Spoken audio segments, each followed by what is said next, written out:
सभी साथियों को जय हिंद। मैं आपका साथी डॉक्टर अशोक शर्मा एक बार फिर से आप सब लोगों के साथ।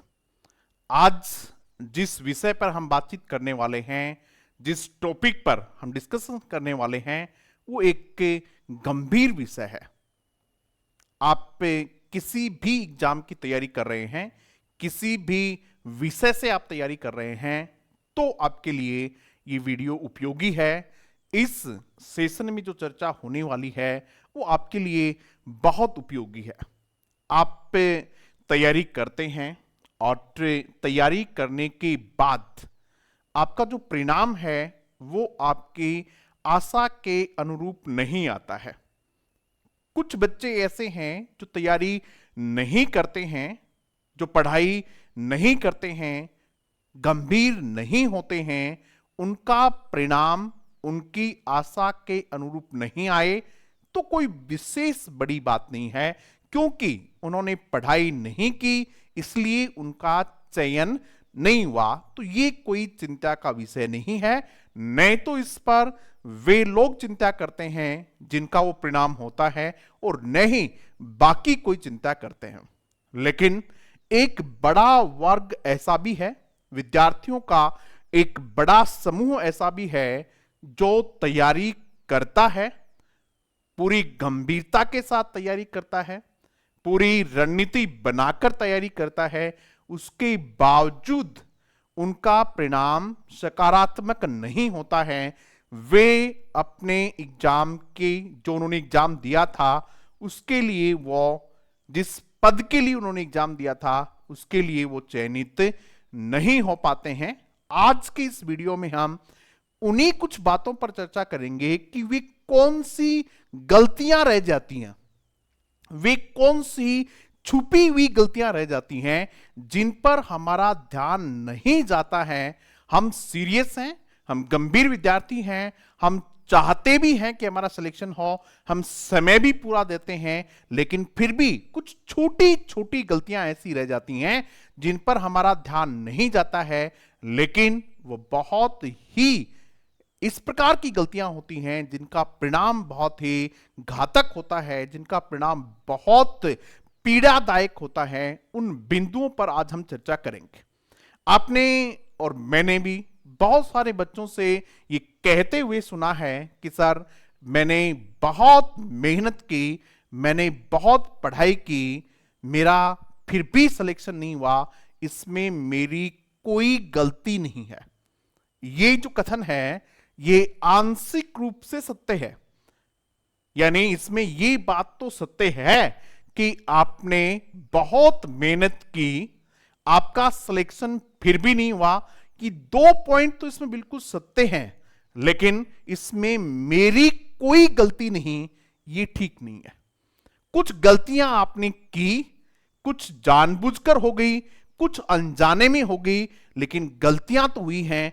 और बेटा, गलतियों का परिणाम भुगतना पड़ता है, चाहे वो आपने जानबूझकर की हो या फिर वो आपसे अनजाने में हो गई हो, या फिर उनकी जानकारी आपको नहीं थी, आपने वो क्राइम कर दिया, वो गलती कर दी, तो निश्चित रूप से उसकी सजा तो आपको मिलती है।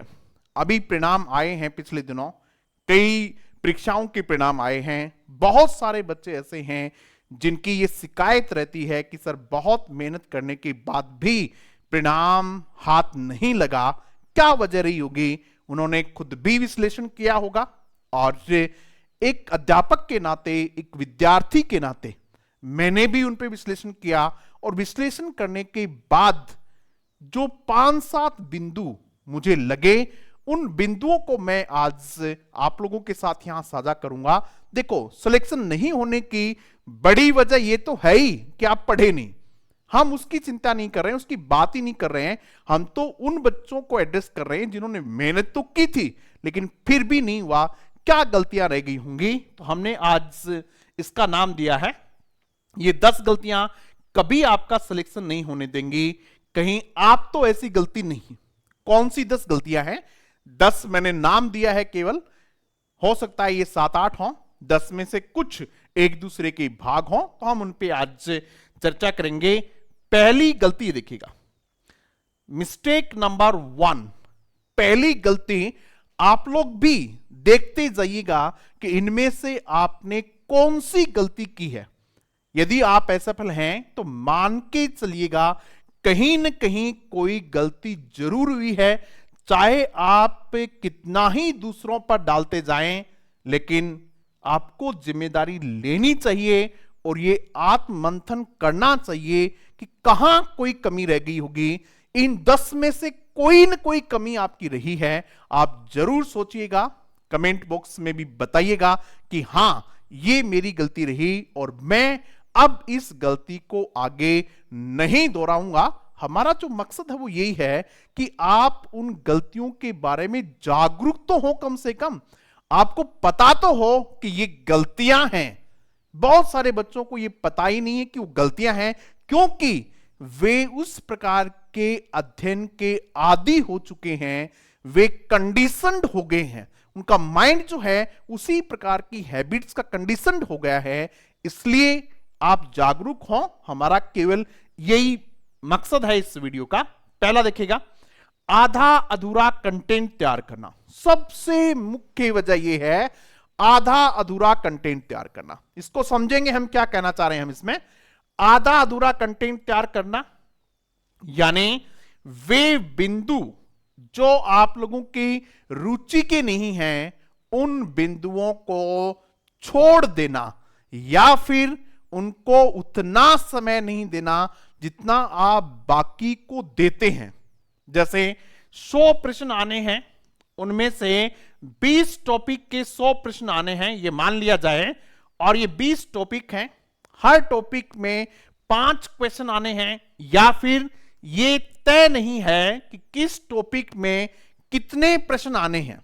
कई बार ये तय नहीं होता है और आपको लगता है कि ये जो बिंदु है, बिंदु नंबर 5, ये एक छोटा बिंदु है, इसमें केवल एक प्रश्न आएगा और मैं इसको नहीं करके जाऊंगा, तब भी कोई विशेष प्रभाव पड़ेगा नहीं परिणाम पर, जबकि ये बिल्कुल ठीक नहीं है। आप सिलेबस का 100% देख के जाएं और यदि ये नहीं लिखा हो कि कौन सा बिंदु से कितने प्रश्न आने हैं, तो ये मान के चलिएगा कि किसी भी बिंदु से कितने भी प्रश्न आ सकते हैं। मैं एक एग्जांपल लेता हूं। इस बार आरपीएससी सेकंड ग्रेड इंग्लिश का पेपर हुआ। अमूमन लिटरेचर से कम क्वेश्चन पूछे जाते हैं। इस बार लिटरेचर से 60 से 70 के आसपास क्वेश्चन पूछे गए, जिनकी संख्या अक्सर 15 से 20 होती है। बहुत सारे बच्चे जो अपने आप को अनुभवी मानते थे, वो ये सोच रहे थे कि लिटरेचर में 10-15 क्वेश्चन आएंगे, ऊपर ऊपर पढ़ लेते हैं, और जब पेपर आया तो उनको लगा कि ये क्या हो गया। उसके बाद उन्होंने हर जगह ये कहना शुरू कर दिया कि आरपीएससी ने ऐसा कर दिया, वैसा कर दिया, ये नहीं है, वो नहीं है। उनकी आलोचना का कोई प्रभाव नहीं पड़ा। हकीकत यह है कि वो परीक्षा से बाहर हो गए।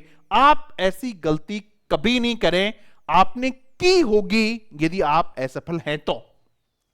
सिलेबस को 100% यानी पूरा करने की बजाय 5-10% को यह कहकर टालते रहना कि बाद में कर लूंगा, बाद में कर लूंगा, और फिर वो बाद कभी नहीं आता है।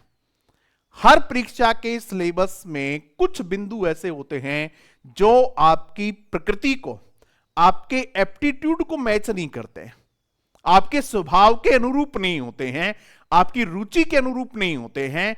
आप उनसे बचना चाहते हैं कि इसको मैं बाद में कर लूंगा, इसको कल कर लूंगा, इसको परसों कर लूंगा, और फिर 2 महीने की तैयारी के बाद आप देखते हैं कि पाठ्यक्रम का एक बड़ा हिस्सा आप रिवीजन कर रहे हैं।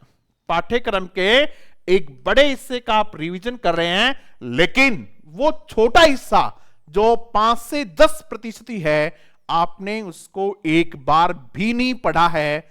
बाकी को 2 बार पढ़ लिया, फिर तीसरी बार होता है पूरा सिलेबस 3 बार हो गया, लेकिन वो जो 5-10% है वो अभी भी रहा हुआ है। ऐसा करते करते परीक्षा नजदीक आ जाती है और हड़बड़ाहट में आप उसको तैयार करते हैं, वो तैयार होता नहीं है, और उसका परिणाम ये होता है कि कई बार उन बिंदुओं से अच्छे खासे क्वेश्चन आ जाते हैं और वो आपकी असफलता का बड़ा कारण बन जाता है।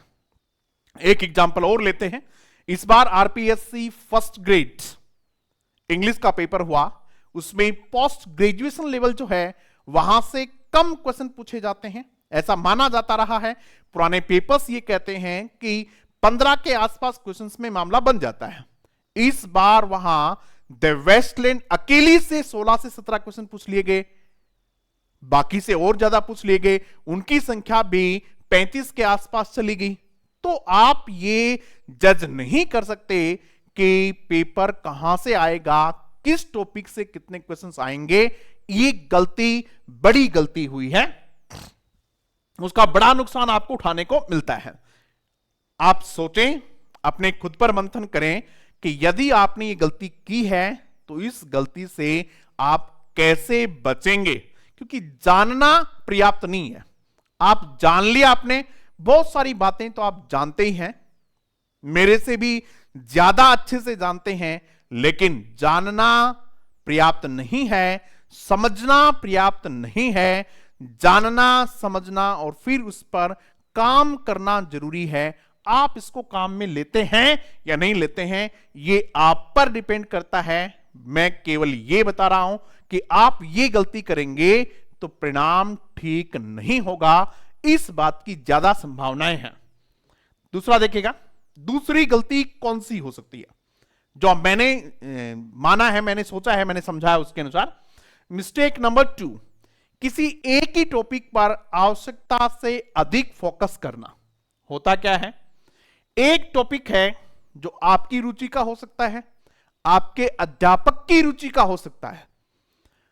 जो आपकी रुचि का है आप उस पर बहुत ज्यादा फोकस करते हैं, यानी उस टॉपिक को आप बढ़ाते बढ़ाते बढ़ाते बढ़ाते इतना लेके चले जाते हैं कि इतना ले जाने की कोई आवश्यकता नहीं है। मान लेता हूं कि मेरा एक फेवरेट टॉपिक है, जैसे लिटरेचर में कोई मान लेता हूं, ठीक है, जैसे मुझे एलिजाबेथन एज बहुत पसंद है, मान लिया ऐसा, तो मैं एलिजाबेथन एज को इतना पढ़ाता हूं, इतना पढ़ता हूं, और बाकी बचे हुए जो एजेस हैं उनको उनसे आधा समय भी नहीं देता हूं। एक बात को बहुत अच्छे से ध्यान रखना, पेपर जो है वो आपकी और आपके अध्यापक की रुचि के अनुसार नहीं होता है, वो निर्धारित सिलेबस के अकॉर्डिंग होता है। इसलिए आप अपनी भावनाओं पर काबू रखते हुए बराबर बराबर समय देंगे तो ही सकारात्मक परिणाम होंगे। परीक्षा में प्रश्न आपकी या आपके अध्यापक की रुचि के अनुसार नहीं आते, ऐसा नहीं है। जिस टॉपिक में आपकी अधिक रुचि है उससे अधिक प्रश्न आएंगे, ऐसा नहीं होता है। इसलिए आपकी यदि उसमें रुचि है, आपका यदि उस विषय में इंटरेस्ट है, उस बिंदु में इंटरेस्ट है, तो आप परीक्षा के बाद उसको कितना भी पढ़िएगा, उस पर कितना भी लिखिएगा, उसको कितना भी समझिएगा, कोई नहीं रोकता है। लेकिन हर परीक्षा के अपने उसूल होते हैं और वो उसूल आपको मानने पड़ेंगे। फौज में हमें कहा जाता था कि वो कैंडिडेट जिसने ठीक ढंग से ट्रेनिंग ले ली हो, नियमों का पालन करते हुए ट्रेनिंग ले ली हो, और युद्ध के दौरान सभी नियमों का पालन यदि वो करता है तो बहुत कम चांस है कि उसके गोली लगेगी। यानी आपको सभी कानून कायदे मानने होते हैं। ऐसा नहीं है कि आप अपनी मर्जी के अनुसार, अपनी भावनाओं के अनुसार कुछ भी करेंगे तो फिर उसका, ये गलती वही है जो हम पिछले वाले बिंदु में देख रहे थे, लगभग वही बात ये है। अब चलते हैं अपन मिस्टेक नंबर 3। तीसरी मिस्टेक क्या हो सकती है, आप और कौन कौन सी गलतियां कर सकते हैं?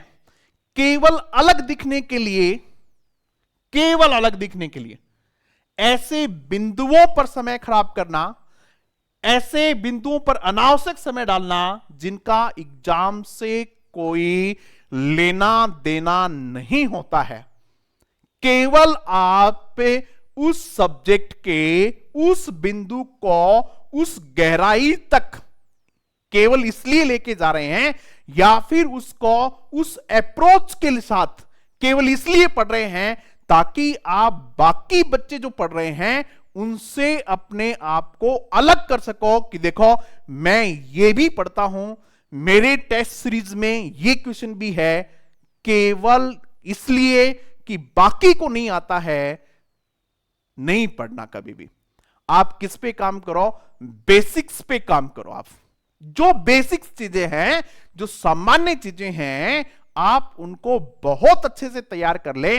इसलिए आजकल मैं अक्सर देखता हूं टेस्ट सीरीज में या फिर यूट्यूब के वीडियोस में कुछ प्रश्न ऐसे होते हैं जिनका पेपर बनाने वाले को, टेस्ट बनाने वाले को भी पता होता है कि इस प्रश्न का एग्जाम से दूर दूर तक कोई लेना देना नहीं है, एग्जाम के लिए प्रश्न नहीं है, ये केवल बच्चों को प्रभावित करने के लिए या फिर बच्चा अपना ईगो सेटिस्फाई करने के लिए इस प्रकार के प्रश्नों के पीछे पड़ जाता है और अल्टीमेटली उनका एग्जाम से कोई संबंध नहीं होता है।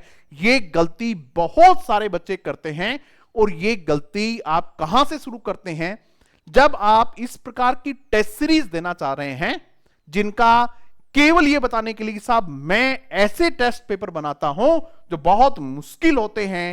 अरे मुश्किल होना और एग्जाम ओरिएंटेड होना दो अलग चीजें हैं।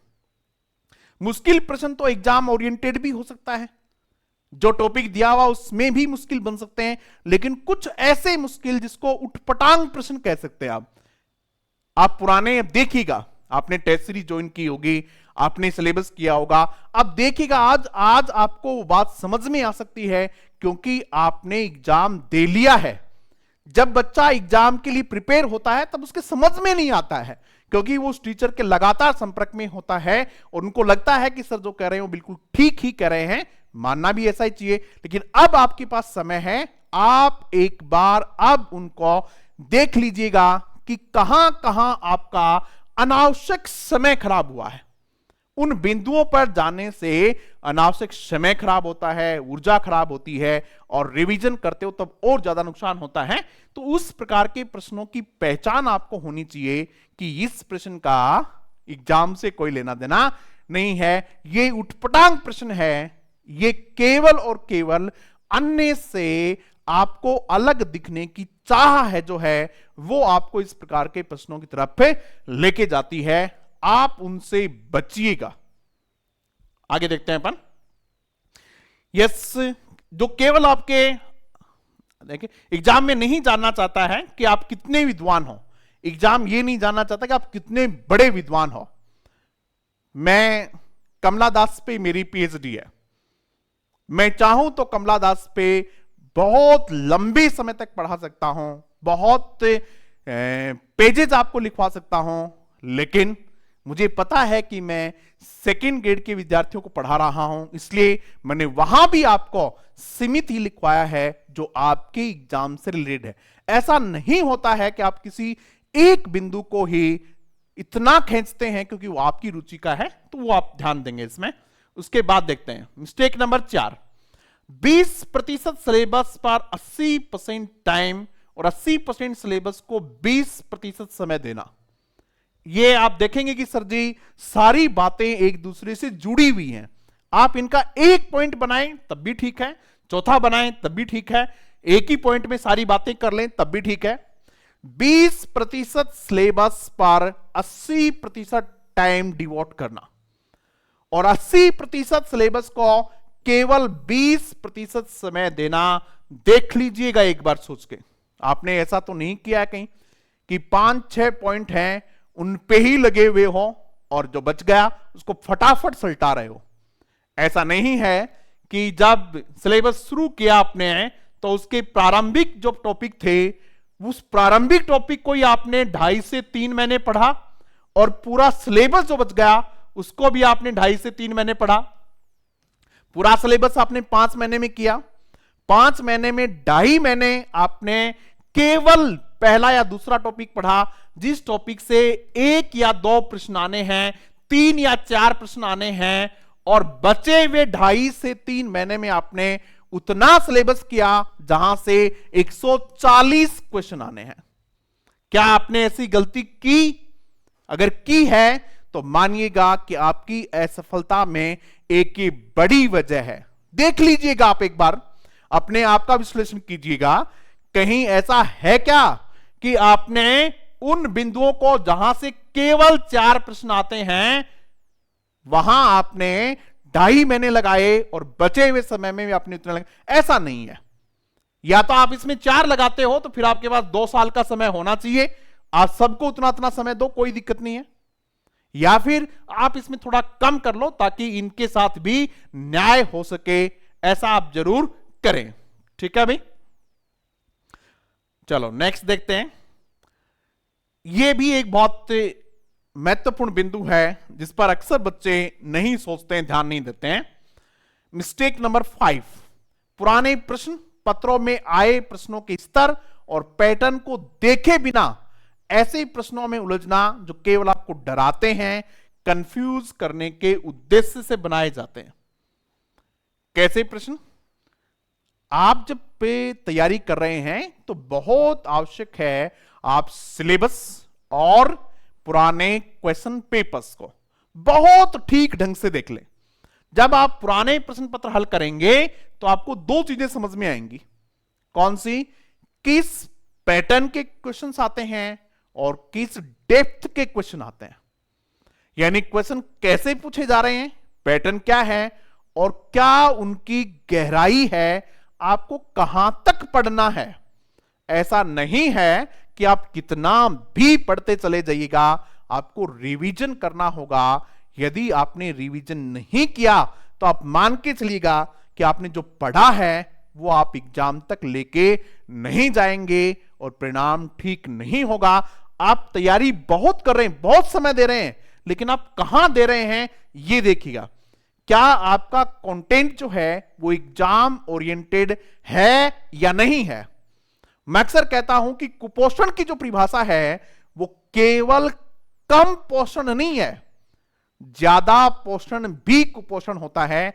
यानी एक बच्चा है उसको केवल मानो कि 5 रोटी पूरे दिन में उसकी आवश्यकता है, यानी उसकी 1500 कैलोरीज उसको लेनी है। यदि आप उसको 500 कैलोरी देते हैं तब भी वो कुपोषण का शिकार है, और यदि आप उसको 2500 कैलोरी देते हैं तब भी वो कुपोषण का शिकार है। और दोनों ही स्थितियों में, किनमें भी, दोनों ही स्थितियों में क्या बनता है, दोनों ही स्थितियों में यह होता है कि वो बच्चा ठीक से परफॉर्म नहीं कर पाएगा। तो आप इसको जरूर से जरूर समझेंगे। उसके बाद चलते हैं अपन मिस्टेक नंबर 6, बहुत इंपॉर्टेंट है। अब तक आपको यह बात समझ आ गई होगी कि चीजें कितने विश्लेषण के साथ तैयार की हुई हैं और बहुत टू द पॉइंट बातें अपन करते हैं।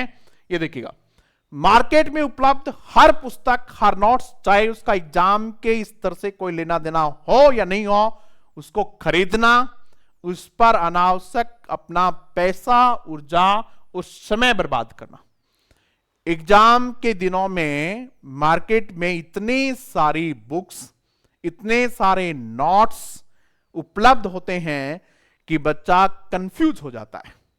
उसको लगता है कि यदि ये मैंने नहीं खरीदा और यदि पेपर इसी में से आ गया तो मैं तो रह जाऊंगा और बाकी सब पास हो जाएंगे। ऐसा नहीं होता है। आप पे किसी भी कहीं से भी उठा लें ये जरूरी नहीं है। आप अपने आप पर विश्वास करें, अपने टीचर पर विश्वास करें।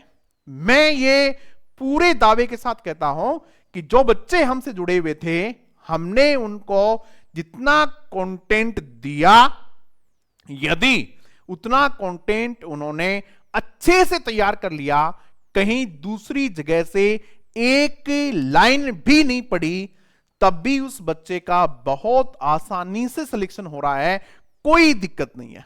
लेकिन बच्चा क्या करता है, यहां से भी ले लूं, वहां से भी ले लूं, वहां से भी ले लूं, वहां से भी ले लूं, और पढ़ता किसी को नहीं है।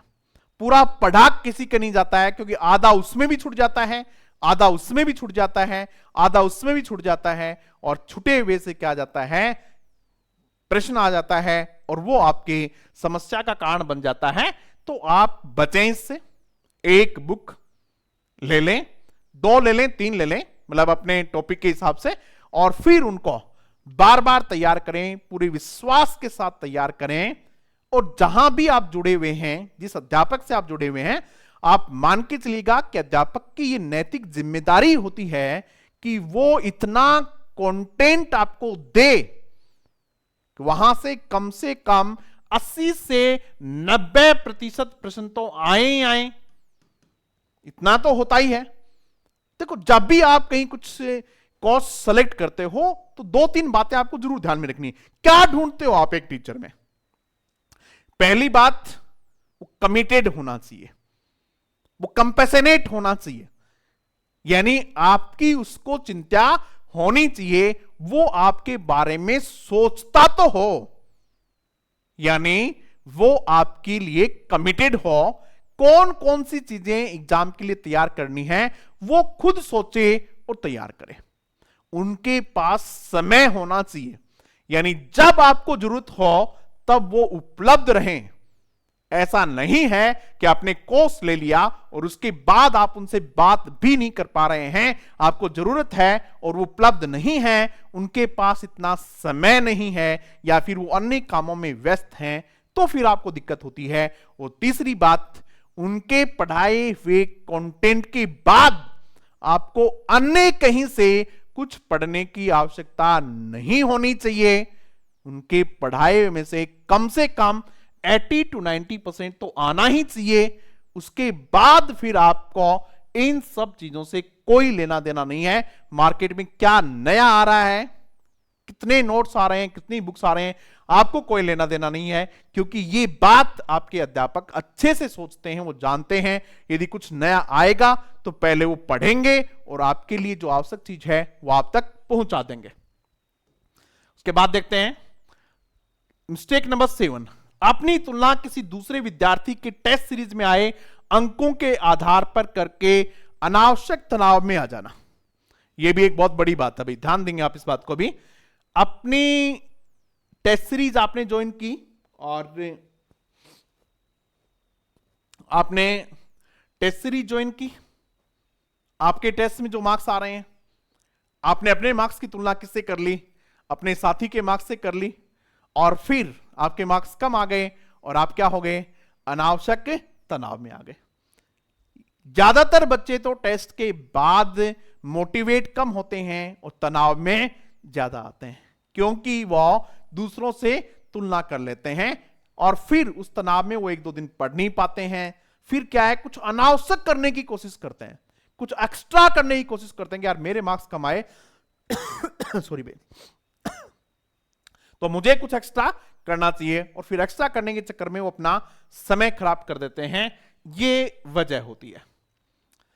5 दिन किसी एग्जाम की तैयारी करना 8वां बिंदु है। 5 दिन किसी एग्जाम की तैयारी करना, फिर 5 दिन बाकी किसी मित्र या यूट्यूब वीडियो के प्रभाव में आकर किसी दूसरे की तैयारी करना। 5 दिन इस एग्जाम की तैयारी कर ली, फिर एक यूट्यूब पर वीडियो मिला कि नहीं नहीं साहब ये ठीक नहीं है, ये अच्छा है, आपने अपना मता बदल दिया, आपने अपना विचार बदल दिया और आप उस विचार की तरफ ढल गए।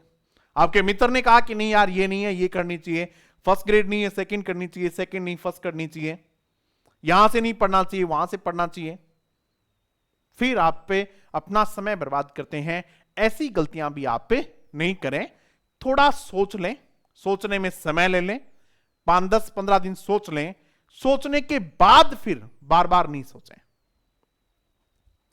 उसके बाद अपन चलते हैं नेक्स्ट पे। यह भी एक बड़ी वजह है, बार बार फेसबुक पर जाकर अनावश्यक पोस्ट का हिस्सा बनना, वहां वाद विवाद करना, अनावश्यक किसी की आलोचना करना। कुछ बच्चों की आदत ही होती है कि उनके पास इतना ज्यादा ज्ञान हो जाता है, उनके पास इतनी ज्यादा बुद्धि आ जाती है, वो इतने ज्ञानी महामानव हो जाते हैं कि उनको हर बिंदु पर बोलना आवश्यक हो जाता है। कोई भी कुछ भी कहीं भी घटित हो रहा है, उनको बोलना जरूरी है, उनको अपनी राय रखनी जरूरी है। फेसबुक पे तो जरूर रखनी है, फेसबुक पे जाके लिखना या फिर सोशल मीडिया पे जाके लिखना या फिर किसी के वीडियो पे नीचे जाके कमेंट करना, ये उनकी आदत हो जाती है। इस प्रकार की आदत वाले बच्चे ज्यादा सफल नहीं होते हैं, क्योंकि वो हर बात पे ही बोलना चाहते हैं। आपको अपने काम से मतलब रखना है, अपनी पढ़ाई से मतलब रखनी है। आपको यदि कहीं कोई नुकसान हो रहा है तो आप उचित माध्यम से अपनी बात पहुंचाइएगा। फेसबुक वगैरह पे किसी की आलोचना करने से, अनावश्यक वाद विवाद में फंसने से आपकी कोई आलोचना करे, ऐसी आप परिस्थिति पैदा करते हैं, तो ये बिल्कुल भी ठीक नहीं है। और अब आज के हम अंतिम बिंदु पर आते हैं, अपने खुद पर, अपने कंटेंट पर, अपने टीचर पर विश्वास न कर हमेशा अपने आप को असुरक्षित महसूस करना। क्या है भाई? अपने आप पर विश्वास नहीं करना कि साहब मेरा होगा या नहीं होगा। अभी कई बच्चों के सेकंड ग्रेड इंग्लिश में 330 मार्क्स तक आ रहे हैं, फिर भी पूछ रहे हैं कि सर जी मेरा होगा या नहीं होगा, मुझे बड़ा तनाव हो रहा है। अरे भी हो जाएगा, आपके पास अच्छे मार्क्स हैं। अपने कंटेंट पे विश्वास करना नहीं। आपके टीचर ने बहुत तैयार करके दिया, आपने अपने नोट्स बनाए, उस पर आपको विश्वास नहीं है। किसी दूसरे के आपने नोट्स देख लिए, उसमें एक सेंटेंस अलग है, उस सेंटेंस के चक्कर में आप तनाव में आ गए कि पता नहीं मेरे वाले नोट्स तो काम के नहीं है, इस वाले काम के हैं। अरे ज्यादातर 80% कंटेंट वही होता है जो सेम होता है। अपने टीचर पर विश्वास नहीं करना। टीचर बहुत मेहनत करते हैं, मैं हो या अन्य कोई भी टीचर हो, सभी टीचर्स बहुत अच्छी मेहनत करते हैं, क्योंकि ऐसा कोई टीचर नहीं है जो ये चाहे कि उसका बच्चा बहुत अच्छी रैंक के साथ सेलेक्ट नहीं हो। सब चाहते हैं, सब मेहनत करते हैं। इसलिए आप अपने टीचर पर बहुत विश्वास करें। आप मेरे स्टूडेंट हैं तो मुझ पर करें, आप किसी अन्य अध्यापक से पढ़ रहे हैं तो वहां करें, कहीं भी कर रहे हैं, लेकिन अपने गुरु के प्रति बहुत सम्मान रखें और उनके कंटेंट में पूरा विश्वास रखें। यदि कहीं कोई बात होती है तो आप उनको बताइए कि सर आप इतना और हमारे लिए कर दो तो हमारा और अच्छा हो जाएगा। निश्चित रूप से वो मना नहीं करेंगे, आपकी हर बात को वो मानेंगे ही मानेंगे। अपने आप को कभी असुरक्षित महसूस नहीं करना, हमेशा अपने आप को कॉन्फिडेंट रखना, और ये जो गलतियां हमने बताई हैं इन पर ध्यान रखना। आशा करता हूं कि आप आगे से इस प्रकार की गलती नहीं करेंगे और निश्चित रूप से आगे आने वाले जो भी एग्जाम्स हैं आप उन सब में बहुत अच्छा परफॉर्म करेंगे।